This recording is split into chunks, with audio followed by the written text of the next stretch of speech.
కదా అని ఇన్కంప్లీట్ ఉంది, ఇంకా దానికి చేయాల్సిన పనులు ఉన్నాయి. కానీ మీరు కాంగ్రెస్ ప్రభుత్వంలో ఉన్న వాళ్ళని మీరు అక్కడ ఉన్నప్పటి నుంచి ఎందుకు అడగలేదు, దానికి జాతీయ హోదా ఎందుకు ఇవ్వలేదు అని అడుగుతున్నారు. మేమేమంటున్నాము, మేము అడిగే ఒకటి అంశం అయితే మీరు దానికి వేరే రకంగా దానికి ఆన్సర్ ఇస్తున్నారు. మేము అడిగేది ఏంటంటే, ఇది కాళేశ్వరంలో సంబంధించినంత వరకు సరే, అప్పుడున్న దాంట్లో అప్పుడు మేము చేసిన దాంట్లో 200 కోట్లు జరిగినాయి, కాగ్ రిపోర్ట్లు మమ్మల్ని ప్రశ్నించింది అన్నప్పుడు, ఆ 200 కోట్లలో మాకున్నప్పుడు దాంట్లో ఏదైతే చేవల ప్రాణానికి సంబంధించినంత వరకు కూడా మాకు ఇలాంటివి ఏవైతే నష్టాలు జరగలేదు. ఎందుకంటే దీనిలాగా లీకేజీలు కానీ దీనిలాగా కానీ మెటీరియల్ విషయంలో కానీ ఇంత నష్టం ఏమీ జరగలేదు కదమ్మా. అంటే మేము అడిగేది కరప్షన్.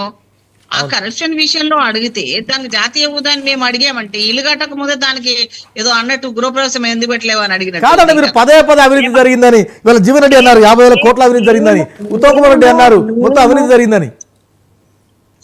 అభివృద్ధి అనే దానికి కాదు అని చెప్తున్నాం మేము. వీళ్ళు అభివృద్ధి అనే పేరు చెప్పి ఏదైతే చెప్తున్నారో, భగీరథన్ లెవెల్ బిల్డప్ ఇచ్చుకుంటున్నారో, కేసీఆర్ ఇన్ని రకాలుగా చేస్తే ఎందుకు ఓడగొట్టారు జనాలు అంటే, ఈ కరప్షన్ గతంలో ఉన్నప్పుడు పాపం నాగం జనార్దన్ రెడ్డి గారి దగ్గర నుంచి పెద్దలు చెప్పినట్టుగా చాలా మంది దీని అంశాన్ని లేవనెత్తాము. కాంగ్రెస్ పార్టీ వాళ్ళు మేము ఎప్పుడు చేసినా మాకు మాట్లాడే అవకాశమే ఇవ్వలేదు.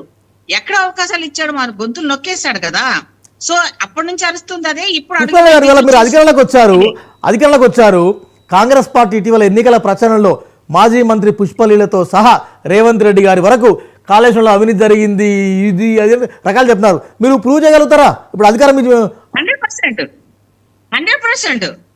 ఇప్పుడు అబ్బాయి మమ్మల్ని ఏమంటున్నాడు, అప్పుడు జరిగిన దానికి ఎట్లాగైతే కాగ్ రిపోర్ట్ పట్టుకొని మాట్లాడుతున్నారో, మేము కూడా ఇప్పుడు కాగ్ రిపోర్ట్ ని బేస్ చేసుకొని వీళ్ళు చేసిన దాంట్లో డబ్బులు ఖర్చు పెట్టేది ఒక అంశం అయితే, దాంట్లో నాణ్యత లోపాలను గురించి, టెక్నికల్ గా జరగాల్సిన దాని గురించి కానీ ఇవన్నీ తీసి దీనికి బాధ్యత వహించిన వాళ్ళందరి మీద కూడా చర్య తీసుకుంటాం. For example